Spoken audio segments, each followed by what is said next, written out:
First new lesbian love story, bakery owner and food critic love story. May and Elise, sweet surrender. May Sullivan stood in the wreckage of her bakery at 3 in the morning, flour dust settling like snow over broken display cases and shattered dreams. The review had gone viral 6 hours ago, and already the damage was irreversible. Food critic Elise Chen had written, exactly 473, words that destroyed everything. May had built over 5 years, calling her pastries derivative, her techniques outdated, and her signature lavender honey cake an assault on the palate. What made it worse was that May couldn't stop reading those words, couldn't stop seeing the clinical precision with which this stranger had dissected her life's work, and couldn't stop the tears that fell onto her phone screen as reservation cancellations poured in like rain. May had opened sweet surrender with money borrowed from her late grandmother and recipes that had been passed down through 3 generations of women who knew that sugar and butter could heal almost anything. After her engagement to her college boyfriend had ended, when she finally admitted who she really was, after her parents had looked at her with that particular kind of disappointment that feels like drowning, this bakery had become her sanctuary. Every croissant she laminated at dawn was an act of defiance. Every wedding cake she decorated was proof that she deserved happiness too, even if it wasn't the kind her family had imagined for her. And now some Manhattan food critic with a reputation for ending careers had reduced it all to nothing, had taken May's vulnerability and turned it into entertainment for people who would never understand what it meant to build something from ruins. Elise Chen sat in her minimalist apartment overlooking the Hudson River, staring at the comments section beneath her latest review with something that felt uncomfortably like regret. She had built her career on honesty that bordered on cruelty, on the belief that mediocrity deserved to be called out, that consumers deserved to know the truth. Her editor loved her because she drove traffic. Restaurant owners feared her because she had no mercy. But something about this particular review felt different, felt wrong in a way she couldn't quite name. Maybe it was the photo she'd seen of the bakery owner, a woman around her own age with tired eyes and flour in her dark hair, who'd responded to the review with a single line thanking Elise for her feedback and promising to do better. There was no anger in that response, no defensive justification, just a quiet dignity that made Elise feel like she'd kicked something already broken. The truth was that Elise's life looked perfect from the outside but felt hollow from within. She attended exclusive restaurant openings and wrote about food with technical precision, but she couldn't remember the last time a meal had actually moved her. She dated occasionally, mostly women who were impressed by her reputation and connections, but nobody had ever gotten past the armor she wore like a second skin. Her mother called from San Francisco every Sunday to ask when Elise would give up this phase and marry a nice man, and Elise had learned to let those words slide off her like water, to pretend they didn't carve away small pieces of her with every conversation. Food criticism had become her shield, a way to matter in a world that often felt like it wanted her to be smaller, quieter, less herself.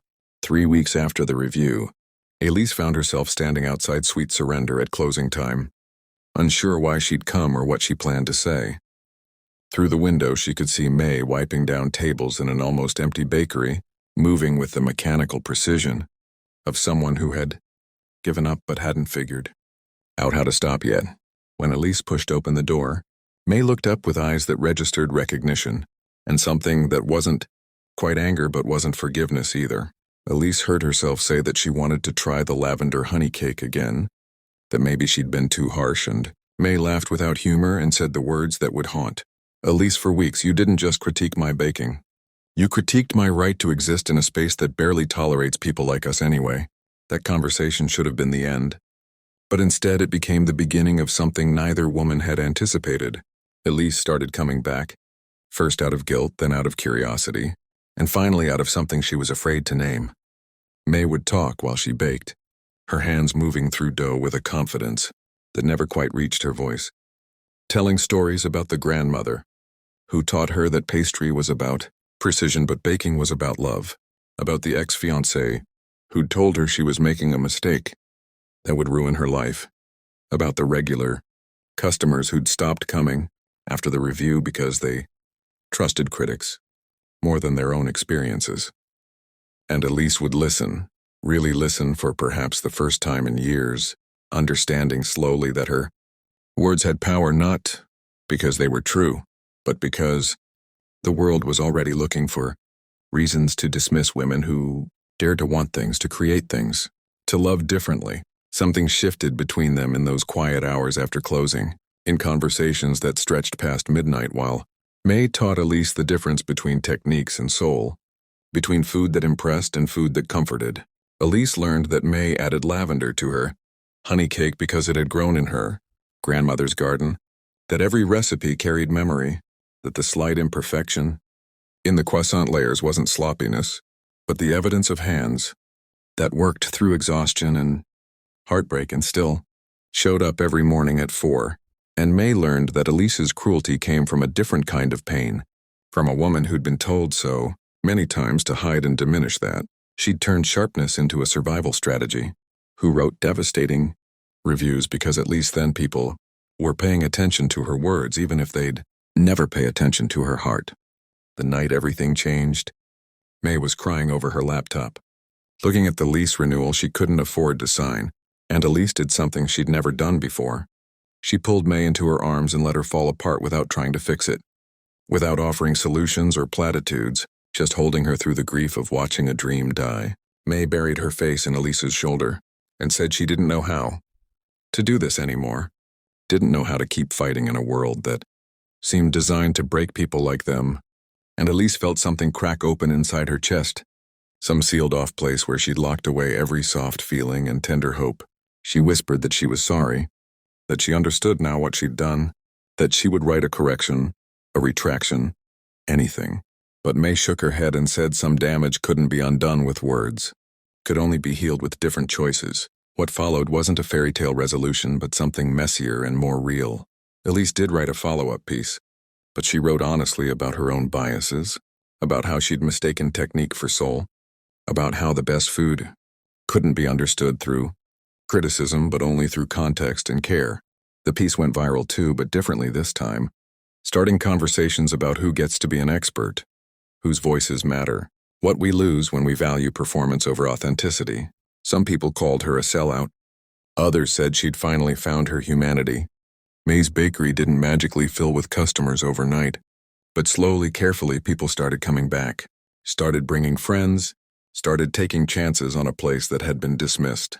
And somewhere in the middle of all that rebuilding, Elise and May fell into something that felt like love but also like healing, like two women who'd been taught to armor themselves, finding safety in being seen completely.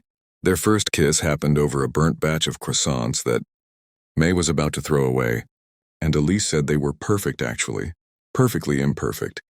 And May laughed and said that was the corniest thing she'd ever heard. And then they were kissing and it tasted like butter and salt and second chances. They learned each other slowly, through early mornings in the bakery kitchen and late nights writing pieces that finally had heart, through conversations about the families they'd disappointed in the futures they were building anyway, through the small brave act of holding hands in public even, when it invited stares and judgment. May taught Elise that criticism without compassion was just cruelty, wearing a professional mask, and Elise taught May that accepting her own excellence wasn't arrogance but necessary, that she deserved to take up space without apologizing.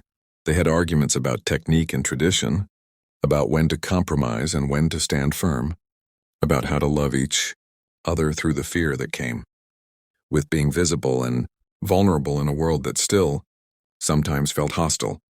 But they showed up for each other through all of it, through the days when May's imposter syndrome convinced her she wasn't good enough, through the nights when Elise's family rejection echoed too loud to ignore, through the moments when being queer and ambitious and in love felt like carrying weight that would crush them. 6 months after that first late-night conversation, May was decorating a cake for a same-sex wedding. When Elise walked in with a coffee and that particular smile that still made May's heart stutter, Elise said she'd been thinking about something, and May braced herself for bad news because happiness still felt too fragile to trust. But Elise just said she wanted to invest in the bakery, not as a critic but as a partner who believed in what May was building. She said she'd saved money from her writing career, and she wanted to use it for something that mattered, something that fed people's souls along with their stomachs. May stood there with buttercream on her hands and tears in her eyes and said yes, said of course, said that she loved Elise Chen for seeing her, really seeing her, when the rest of the world had only seen a target. The bakery survived and then thrived, becoming known not just for its pastries but for the love that permeated every corner, for the way May and Elise worked side by side, complementing each other's strengths and compensating for each other's weaknesses. They hired staff who needed second chances too, created a space that felt like sanctuary for people who'd been told they didn't belong in professional kitchens or polished restaurants. Elise shifted her criticism toward amplifying voices that were usually ignored, using her platform to celebrate rather than destroy. And May kept baking with her grandmother's recipes, adding her own innovations, creating food that told stories about resilience and transformation and the radical act of feeding people with intention. If this story touched your heart, if it made you believe in second chances and the power of choosing compassion over cruelty, please take a moment to like this video and share it with someone who needs to hear that it's never too late to change course, to choose love, to build something beautiful from broken pieces. Your engagement helps these stories reach people who desperately need to know they're not alone in their struggles, that there's beauty waiting on the other side of fear. Their love wasn't perfect because real love never is, but it was honest and hard-won, and built on the foundation of two women who'd learned that being seen completely was worth the risk of being hurt. They had hard days when old wounds reopened, when May's anxiety convinced her that success would disappear as quickly as it came, when Elise's family rejection hit fresh and sharp.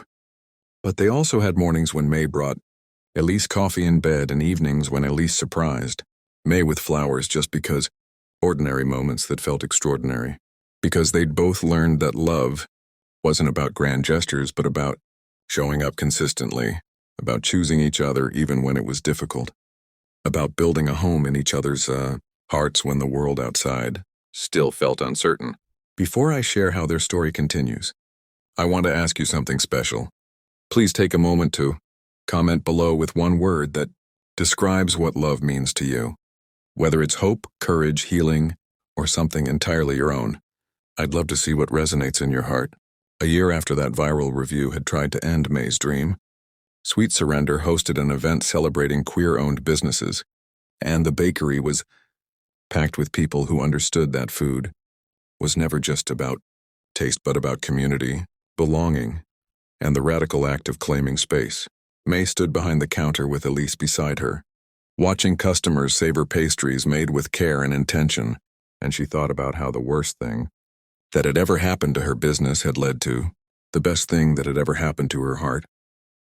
She squeezed Elise's hand and whispered that she was grateful for the destruction that had forced reconstruction, grateful for the pain that had made space for healing, grateful for the critic who'd learned to lead with love instead of fear, and Elise, looking at the woman who'd taught her that vulnerability wasn't weakness, but the bravest thing a person could choose, squeezed back and said the only words that mattered. I see you, I choose you, and I'm not going anywhere. In a world that had spent years trying to convince them both that they were too much or not enough, too visible or too strange, they'd found each other and built something that tasted like lavender and honey and second chances, something sweeter than any critic could capture, something that would nourish them through whatever came next.